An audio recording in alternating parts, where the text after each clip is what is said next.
Mike, episode 222. Lucky that number. number. Yeah. Uh-huh. Triple like that. deuce. Can't believe it's 222. I know. I mean- It feels like the numbers are going quicker than ever before. Yes, definitely. We had that big 200 episode, and then all of a sudden it's like, what, 222 already? You know, it's So great because you know why especially this time of year, all of a sudden there's so much to talk about. Like when the season starts to hit its stride, we've got, the US Open next week. We've got you and me playing a bunch of beautiful courses coming up. Mm-hmm. So great stuff. And then today, we're going to dive really deep into some more instruction. We're going to talk about making those short putts. Because I've always been a believer that's where the money's made, or vice versa. That's where the frustration happens. You leave those short, strokes out there that they count as much on that scorecard as a 300-yard drive. You're absolutely right. And I'll tell you real quick, I am money right now around the greens with my wedges. I'm putting the ball to that 3 to 4 to 5 foot range, but I'm missing every single one of those putts. So I need this more than ever. Yep. That's a heartbreaker. Well, listen, we're going to dive into that. Other things I want to mention before we get into that. First, if you're not already a member of our free Facebook group, get in it. We're going to be giving away a dozen Pro Vs pretty soon. And all that info will be posted in the group. We do a lot of, and we're going to be doing more of, these exclusive giveaways just for the group. And like I said, it's 100% free. There's nothing, doesn't cost a dime to enter the group. We just want to have a way that we can continue the conversation between episodes, and the group is a great way to do that. We love getting everybody's feedback. We love seeing people post some of their own personal milestones in the group. I see some people shooting some of their best scores. I like being at my desk some days and getting jealous when I see some of the great photos you guys are posting from the different courses you're playing. So get in there, share it. Really great stuff. Also this week, as of when this episode's dropping, is, US Open week, Shinnecock, right? The not boys too are in far town. from us, physically not too far from us, miles wise, but anybody who lives in the metro New York area knows driving across the island can be, tough. Get out there to the Hamptons traffic wise. But we got that. We've got Pound Ridge, which we're going to be playing on the 13th. We're going to be doing a vlog down there. So a lot of really great stuff going on right now, Mike. Do you see yourself going into this round of Pound Ridge as a different player, different mindset? I mean, it's a tough course, beautiful course. I felt like I just played it wrong, and maybe I was just too excited. What's your thoughts? 100%. I remember having a lot of fun out there. I remember the challenge of it, but honestly, I don't really remember how I did that day. I mean, there's been a lot of time between 2015 and now. Right. But I'll tell you what, I mean, the more I almost try not to think about it too much, because I think about it too much, and Diabolical Die, that's a Pete Dye course, starts to get in my head, and I start to think about some of the challenges. There were some really sloped fairways and some really tight areas where you just would run off. You'd be OB before you knew it. But you also get lulled in by the beauty there. I mean, it's such a gorgeous course. But it's hard to believe. I mean, part of the reason why we're going to be there is they're celebrating their 10th anniversary. And that the course has gotten a lot of great coverage over the last 10 years. But I'm excited to get out there and attack it. I want to talk in a second about, we talk about the state of our games. I want to talk about my game because it's not quite where it should be or where I want it to be right now. I'm hoping to get at least one more round in before we get down there to kind of warm up a little bit more, but I'm excited for it. Yeah, I can't wait. I mean, I'd like to, focus on my big takeaways. I want to focus more on fairways. I mean, we just did a live segment. You were talking about greens. Yeah, and that does mean, leaving my most confident club right now, which is driver, because that's the one that I'm advancing the furthest. That's the one that I'm hitting pretty accurate, and I'm having a lot of success with it. So it's hard to walk up to a par 4 and pull an iron out of the bag on the tee box. It really is. We talked a little bit about Caddy 2.0 at Arcos. I'd struggle with that because I wouldn't believe it. I'd fire that caddy probably most time because, I have the confidence in the other club. So, I think I want to walk out of Pound Ridge with a lot of fairways hit, because that mid game's starting to get better. I'm starting to hit a little more greens. Like I said, I'm pretty good around the greens. Hopefully tonight will help me with those short putts, and then maybe, who knows, maybe I could put it all together that day. Well, listen, I would say, if anything, with the Arcos caddy, give it some time. Get some, it really only can work with the data it has. It is, they've done some really great things partnering with Microsoft, so that they're able to pull in and really crunch a lot of data points if you think about all the Arccos users across all these different courses. But obviously, as there's more data points, the better it's going to get, but it's got to know your game too. So if you go in there with just, 1 or 2 rounds logged in Arccos, you really can't expect it to be too great. I've been using the system for a long time now, since generation 1. And I've enjoyed it. So I've been testing a little bit. Actually, I was surprised when I started the season. I clicked that caddy button, and then all of a sudden it popped up because it was a paid feature before, and it wasn't something I used, so I didn't pay for it. But now it appears to be free. I don't know how long that'll be, but sometimes it is opening my eyes. There's some times where it'll tell me use this, but I like how detailed it is. It'll offer you multiple strategies, and with each strategy, it gives you a what it feels is what score you'll make. So like for instance, on a par 5, it'll say, or I should say par 4, right? This would be a better example. It'll say driver off the tee here, and average score, it says 5.2. If you hit the 4 iron, it's going to be 4.6. So it's down to that level of accuracy, which I really like. Yeah. Yeah. So, okay. So let's talk about your game, because let's paint the picture. So last Saturday you got out there. It was your father's birthday, which is really cool. That's a cool thing. Is that a tradition, or? That's been a tradition the last couple of years. So right here at the course where we play, they have, by the pool, they have like some cabanas you can rent. So once a year for his birthday, we rent a cabana. We get the entire family there. And my father and I, we play around in the morning, and then we go from there, and we all go to we get the kids, we get everybody, and we all go to the pool. So it's always a lot of fun. I always enjoy that. So I've been seeing my handicap jump up recently. There's a couple things. A couple things. One thing was, and this is where I liked using Arccos. Sometimes it identifies areas of my game that I hadn't really thought much about. So one thing that I saw was I pulled up my greens and regulation. And I'm just going to try to see if I can pull that up right now. Yeah, so here. Greens and regulation. Right now, I'm hitting 34% of greens and regulation, which is not terrible, but it's not great. I got to work on that. I'm missing my greens and regulation 9.5% of the time left, 9.3% of the time right, and 3.3% of the time long. The rest of the time I miss, 44% of the time, it's short. Club up. Yeah. And you know what? This is something that we've heard, and we've actually talked about on the show before, that a lot of amateur golfers like myself, when they miss, tend to miss short. So I think it took, for me, seeing it like firsthand like that. And then I try to approach every round that I play with I try not to work on too many things at once, because I find that it can just be confusing, frustrating. It's not worth it. Yeah. I try to approach every round with like just one goal in mind, and then the next round, another goal in mind. And this one, it was just not to leave anything short, whether that meant clubbing up or whatever it was. And I did hit more greens in regulation. All right, so let's take it one step at a time here, because I think this is important for a lot of us, especially a lot of the listeners. They're starting to play Arccos, buy Arccos. I have one. I use it sometimes. About it in the Facebook group. Yeah, so let's talk about this. So you identified the problem. The problem was that you're coming up short on those approach shots, right? Now, how do you then take it from there to fix it and identify the reason why? Is it a steep swing where you're chunking it? Is the club you're hitting not the right distance? How do you try to evaluate that? There could be a lot of factors in it, especially, at the higher your handicap, the more, like when you say come up short, it could be because it's taking me 3 strokes to get to a green in par 4, versus me just coming up a few feet. Oh, short. Okay. So I got it. So it's not technically just the shot itself is coming up short. Right. But for me, okay. I found that it was often that the shot was coming up short. So what I was doing was I actually took that stats, and then with that, you can go through each round and you can look at shot by shot. So I started doing that, and I noticed that, it was coming up short. So I think a big thing that was leading to that for me, was something that we learned a little bit in our recent Titleist fitting working with Kevin Sprecher, where he said, he kept harping on us and saying, like, what distance do you hit your, let's say, 7 iron? And he kept saying carry distance or total distance. And I think this is a big thing that gets caught in my head and a lot of people who are newer to the game.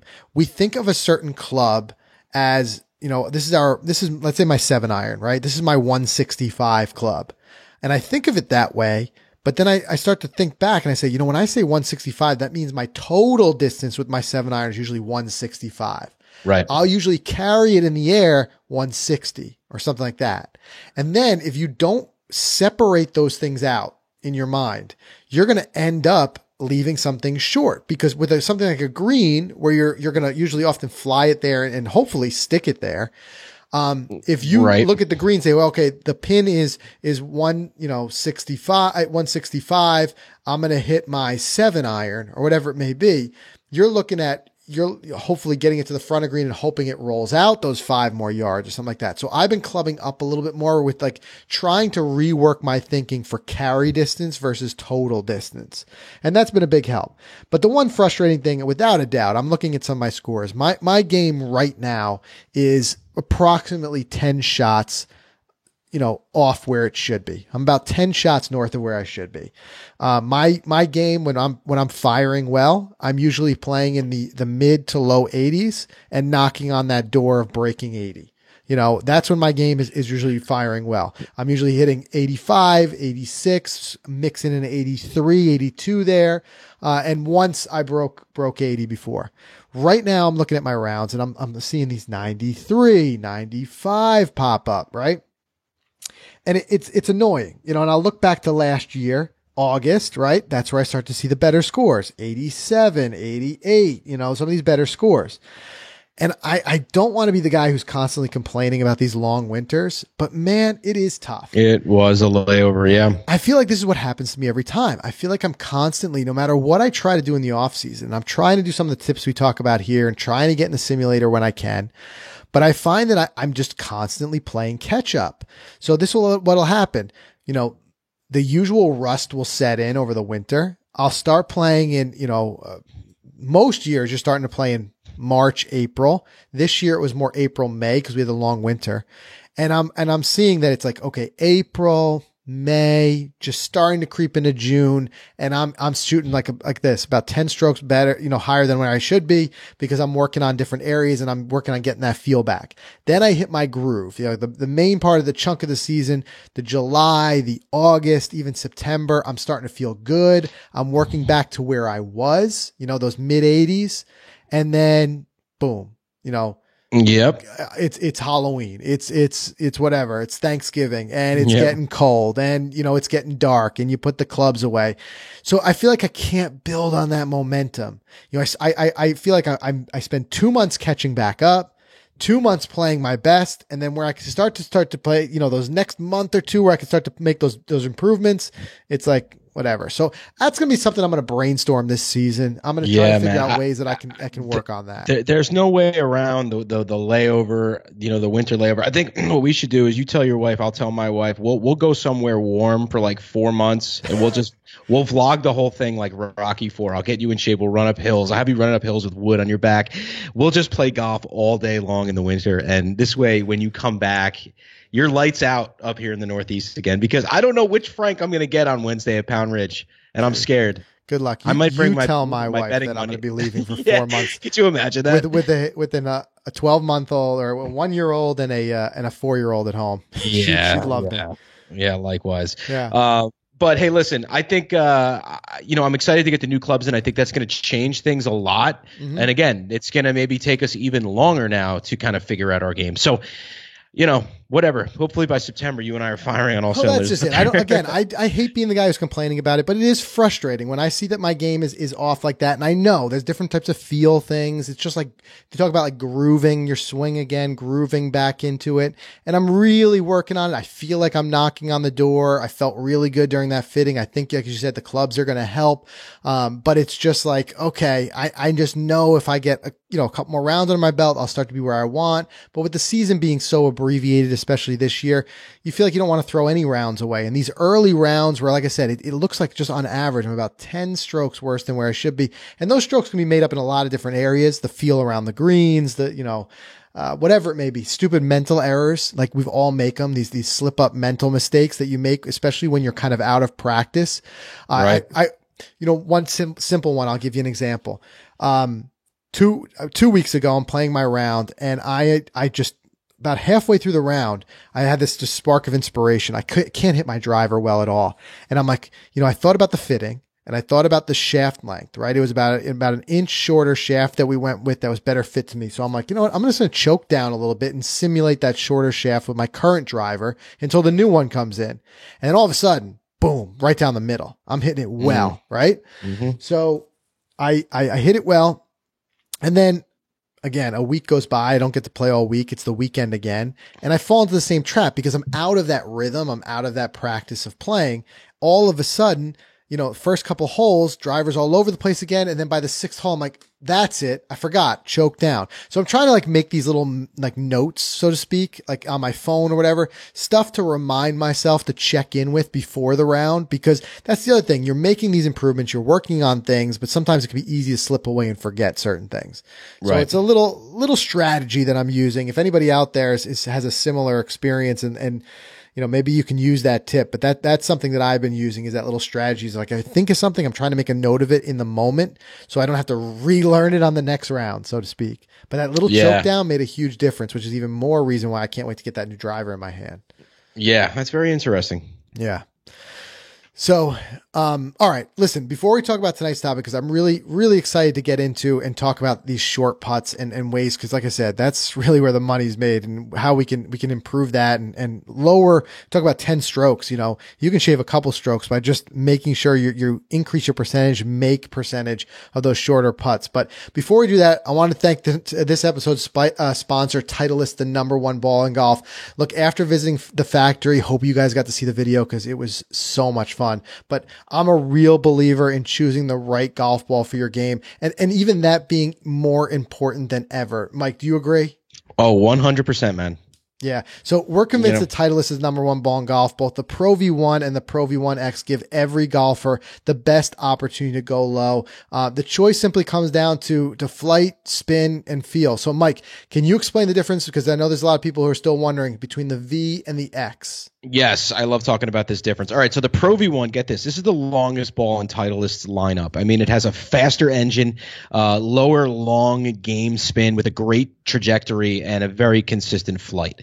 Now, the Pro V1X, it's equally as long, believe it or not, with a higher launch, with improved aerodynamics, again, with consistent flight that it offers. I mean, basically, to us amateurs, the bottom line is that the Pro V1 has a lower flight and a softer feel than the Pro V1X. And ever since I switched to the Pro V1, Frank, I've been getting that spin back on chip shots, and that's where that short game around the greens, like I mentioned before, is improving. I've seen a lot since I switched, and I was not playing Titleist balls just not too long ago, and I saw it instantly. That was one of the things I saw instantly in my game. So whether you're a scratch golfer or a 28 handicap, if you're looking to improve at this game, which you obviously are if you're listening to this show, play the best equipment that's out there. It's simple. Do yourself a favor. Try the Pro V1 or Pro V1X. Make the best choice for your game. All right, Frank. A business is only as strong as its people, so every hire matters. The old days of posting your resume, it's just not efficient. Instead, choose LinkedIn. LinkedIn is more than the world's largest professional network. It's also a better way to find great talent. Frank, we've used LinkedIn to find creative writers for Golficity in the past. Yeah, Mike, you're right. And, there is a place where people go daily to grow professionally, and that's LinkedIn. 70% of the U.S. workforce is already on LinkedIn, and 22 million professionals view and apply to jobs on LinkedIn every week in every industry. Just check out the hundreds of thousands of businesses who have posted to LinkedIn jobs over the past year. So go to linkedin.com/golf and you'll get a $50 credit towards your first job post. That's linkedin.com/golf for your $50 credit today. Terms and conditions apply. All right, so we're going to talk about how to miss so many short putts. I think, again, we've talked about some of the things that can be the most frustrating parts of the game. This is going to be one of them. Another frustrating thing, and we had a couple of these happen to us in our foursome when we played over the weekend, where you have like that really great drive that sets you up in the middle of the fairway, and then you do something to screw up that approach shot. And that's the one where you see guys walk off the green still stewing and upset. So it's a tough one. But, the main thing is, golf, it's a game. It's supposed to be fun above all else, but this is one of those things I think we got to just acknowledge it and put it on the table. It gets on the skin of every golfer. And your personal frustrations may vary, but short putts, it can be tough. And in many ways, sometimes a short putt feels like a no-win situation, because if you make it, it's a short putt, right? You were supposed to make it. So it doesn't really feel like an accomplishment. But if you miss, what is the word we all use? We say we wasted a stroke and there's nothing we can do to get it back. And that can be so frustrating, especially because the scorecard doesn't know. A stroke is a stroke, 300-yard drive or a 2-foot putt. They count exactly the same. So that's where it can get frustrating really quick. And we even see it at the the PGA Tour level. We see a lot of pros. And of course, when whenever a pro does it, what happens is that someone cuts it up and puts it on Instagram and we all see it 100,000 times, like that's Ricky right. 4 putting, and it happens. And Ricky Fowler, he's one of the greatest putters on tour. We've seen him do tremendous things with the flat stick. But it happens. But there's different ways that we can do, and we can try to reduce how often it happens. So you want to see if there's ways that we can work away from this and not have that eat at you so much. And look, we're not going to promise that just by going through this, what we're going to talk about today will totally eliminate the possibility of missing any short putts. And that's why I give the example of the PGA Tour. Sorry, Mike. I hate to disappoint you. Right. Come on. All right. This is where Mike stops listening. Yeah, I'm out of here. It's not gonna. No, but you know what? That's why I want to make that point. We have to start with one important piece. We've got to accept the reality. And that's something that I firmly believe really can help you if you just start by accepting the reality. So one of the best things you can do to improve your short putting, just accept the fact that you might not make them all. And I think that's partially why we get so frustrated, is because we kick ourselves because we feel like we expected to make that. And I want to make that point about the PGA Tour pros, because if they don't make every single one, if a PGA Tour, the top, the highest level of the game, if their make percentage is not 100% from these shorter putts, then you can't expect yours to be. There's just too much going on, too much out of your control to expect perfection. And here's an example. You can hit a great putt and it could even not be your fault. It could be headed for the middle of the cup and it hits a bump and darts off right or left. It's not your fault. But even the times when it is your fault, if you expect too much perfection, the pressure is going to be enormous. And we talk about this game being played in the 6 inches between your ears, right? Well, right. Look, don't make it harder on yourself than it has to be. Don't overdo it with pressure. Accept reality. Accept the fact that you're going to miss some. But then use the things we're going to talk about here. Use those practice sessions to try to reduce the number that you miss. But if you start to go for perfection, I think you're setting yourself up for disaster. Frank, you talk about accepting reality. A putt is a hard thing to do, regardless if you're 2 feet away or 20 feet away. I mean, you can have a 2-foot putt that's a sweeper from right to left that's downhill that you're not going to make every single time. In fact, you might not make it often. Right. That's a hard putt to have. So let me ask you a question. What would you rather have, a 2-foot sweeper like that goes down a hill, or 10-foot putt right up a hill straight? You take the 10-footer every time, I think. Yeah, it's a tough call. You know what I mean?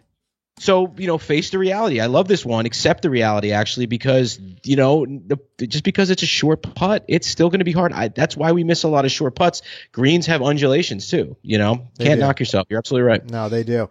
So that's the main thing. And I think what you got to do here is something that you've got to do, and we've talked about this in all areas of your game, is accept what you control, accept what you can control, and put forth your best effort based on that. So, for example, in these short putts, make a plan for the putt, make a quality stroke, and accept the results. And I think that's the same true everywhere. I think where we really start to mentally get away from it is when we start to abbreviate, hurry, rush, where we start to not make a plan. We just go up there and just whack at it.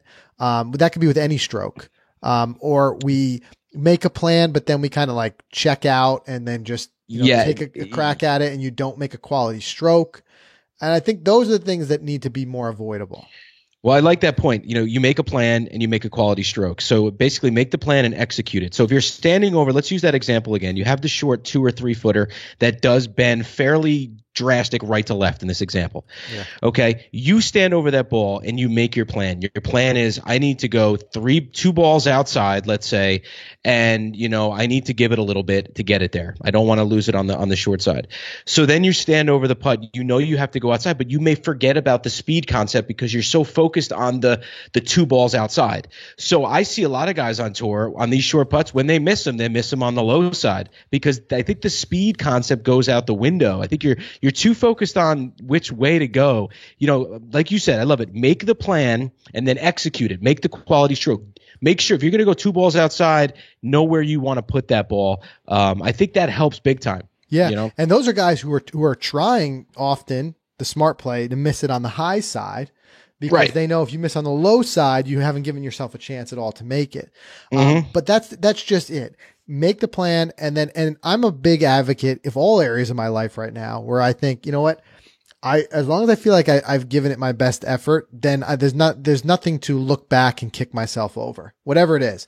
So I think if you do your best effort is 2 things: making a great plan and then making as great execution as you can. And if you struggle with either one, they're both things you can practice. Planning, we talked about course management before. It's strategy you can learn. There are excellent books on it, on all areas of the game. And then execution, it's a matter of just repetition, practice, working on it, working on your putting stroke, working on that, indoors in your carpet. There's a lot of different things you can do. So that's important. That being said, I think a big part where we deviate from this is when we rush it. So the next point to be made here is take your time. If you're going to miss a lot more putts if you rush through the process. And I'm not talking about an incredibly ridiculous amount of time where you start to drive everyone crazy. But I think what we see is watch the PGA Tour on any given Sunday and then watch most amateurs. And I understand we don't have all day always to play. We try to move along, and there's a lot more money on the line with what they're doing, but they're so much more meticulous in the amount of time they take, but they still don't take a crazy long time. I forget who we were talking to, one of the coaches along the way, who had said all PGA Tour pros, no matter what putt it is, they take the same amount of time over that putt.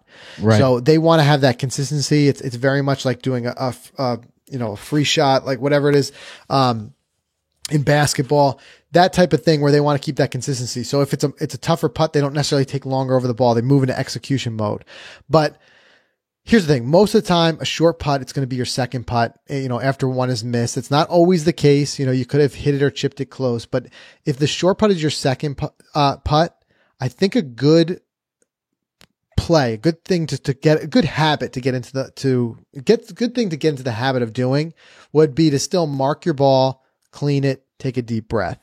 I think a lot of times, especially, when we're just playing in a amateur type of round, non-tournament round, if we leave one 2-3 feet short or whatever it may be, a lot of times we'll just go up and then we'll just kind of not even really think about it, just putt it. And then we'll be surprised that we missed it. So you need to give your mind a second to refocus on the new task at hand instead of just continually thinking about, because the other thing is what's so fresh in your mind at that moment is the putt you just missed. And we've talked about, there's been studies on this before. The more that your mind is in gear of having a positive outlook that you're going to make it, the better actually your chances are of making it. So if stuck in your mind is the putt you just missed and you don't give yourself a second to move past that, you're giving yourself less of a chance to make this putt. So I do this a lot with my pre-shot routine. I like to put at least one deep breath in there, let myself mentally and physically reset. I find if I take a deep breath, it relaxes the muscles a little bit, but get up there. You're not going to get anybody yelling at you for slowing everything down. If you take a minute to mark your ball, pick it up, clean it, take a deep breath. It's like when you see, tennis players, right? When you see them adjusting the strings on their racket, right? That really does nothing. I think a lot of the times it's just them just doing something physically to kind of reset and just get away. That's all. It's a routine. Yeah, make a routine of it. Just clean the ball, whatever it may be. I agree with the fact of the little routine about picking up the ball, cleaning it, taking a deep breath, because odds are you're probably going to have to wait. You might be waiting on other players in the foursome to go, so you do have that time. I don't like the fact of sitting over the ball on a short putt for a long period of time, because then the thoughts are just way too much in my head. Right. No, and that could backfire. The idea we talked about the pros doing, take the same amount of time, the same amount of rhythm over every putt. Right.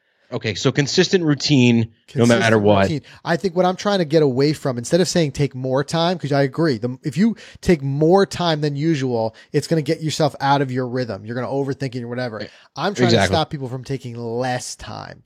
Just because it's a shorter putt, sometimes people phone it in. They stand up next to it and they just try to hit it, and then they're surprised they miss it.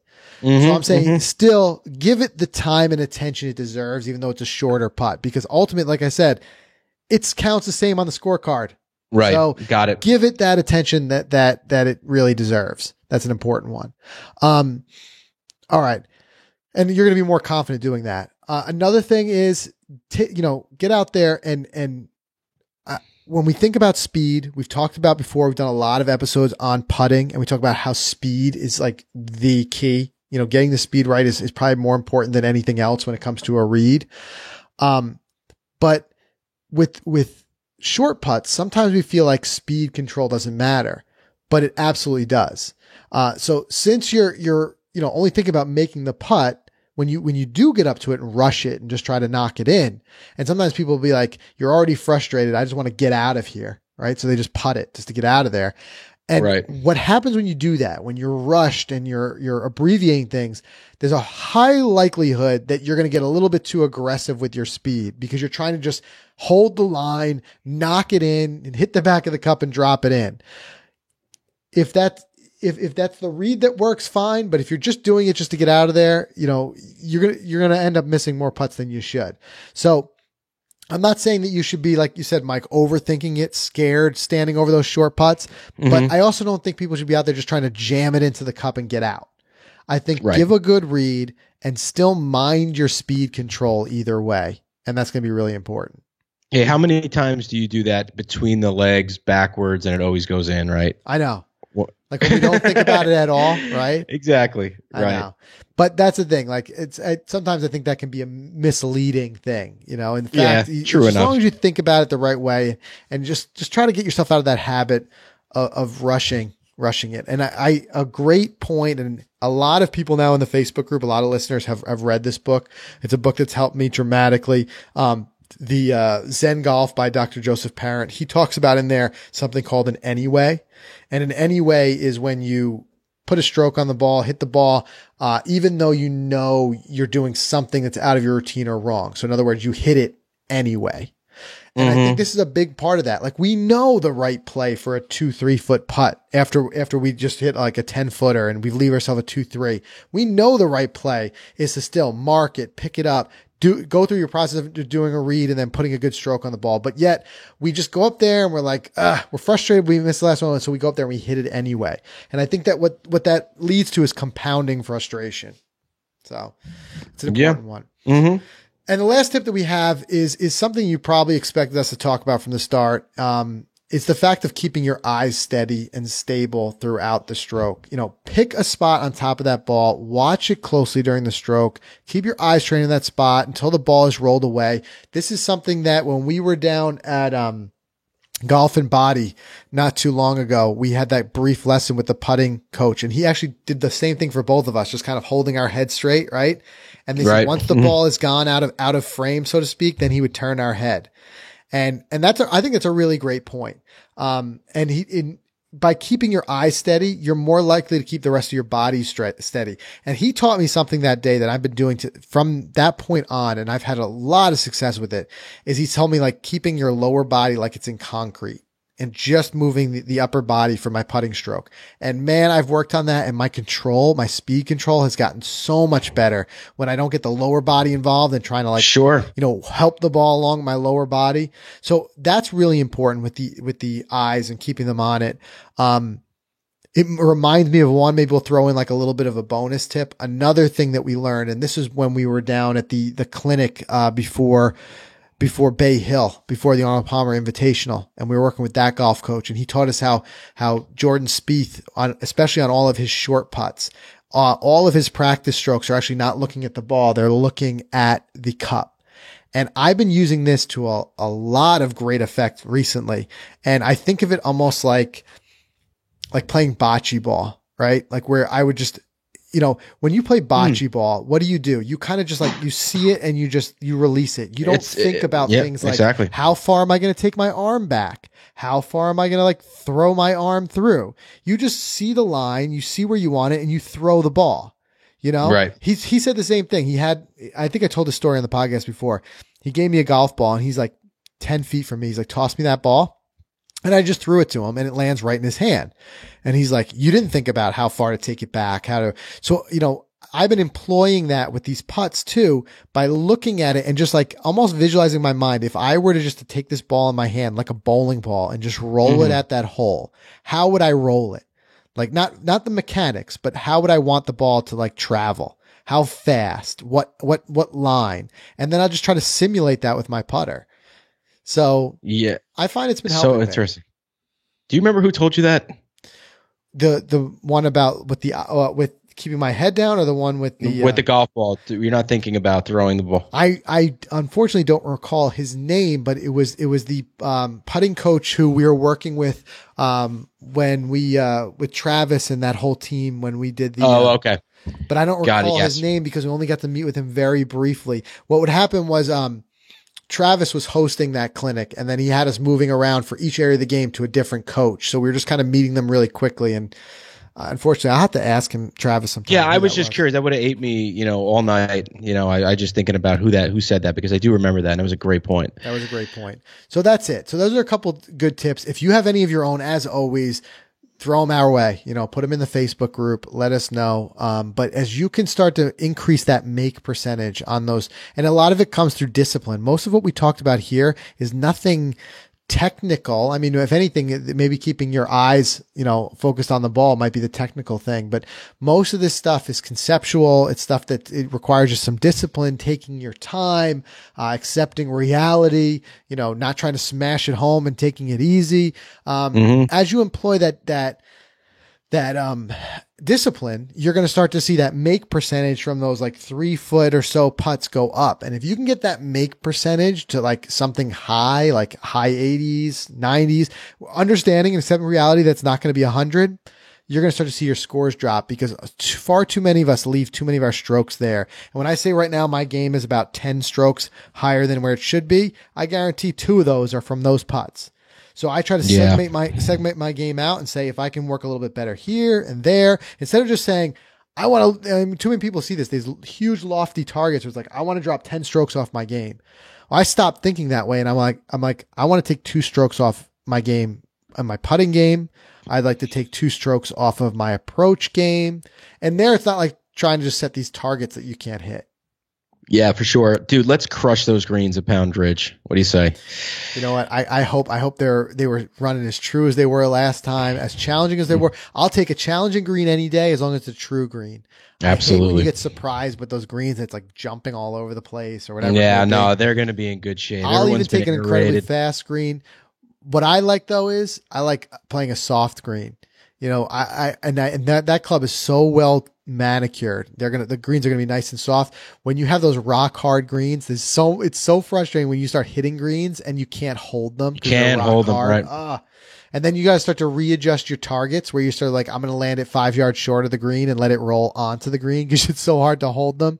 Yes. But let's hope we have those Vokey wedges to spin those balls back. Those I'm hoping good down at Sleepy Hollow, hitting them on that practice range. They did. So they definitely did. I'm looking forward to it. So, all right, we'll report back about all that, and we'll have some new videos for you guys on the YouTube channel really soon. Thanks again for listening, and we'll see everybody in the Facebook group.